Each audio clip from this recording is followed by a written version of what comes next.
ทำนายลักษณะแต่ละคนจากวันเกิดคนเกิดวันที่10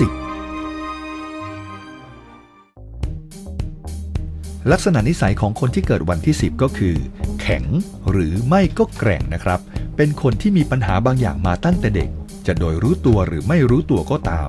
แต่คนที่เกิดวันนี้จะรู้สึกว่าตัวเองต้องอยู่คนเดียวในโลกบ่อยๆ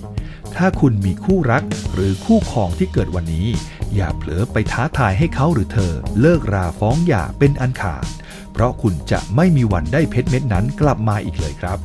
คนที่เกิดวันนี้พร้อมที่จะก้าวขึ้นสู่ความเป็นเลิศด้วยความเต็มใจในตัวเองเพราะเป็นคนฉลาดที่วางแผนทุกอย่างไว้ในใจได้อย่างรอบคอบและอดทนรอผลได้อย่างใจเย็นในเรื่องความสัมพันธ์นั้นคุณจะต้องสังเกตและตัดสินใจเองว่า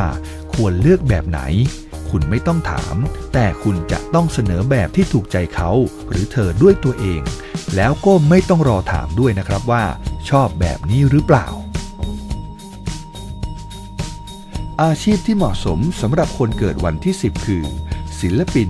เทรนเนอร์นักสิ่งแวดล้อมนักวิทยาศาสตร์นักบินนักการศึกษาและนักสื่อสารมวลชนครับ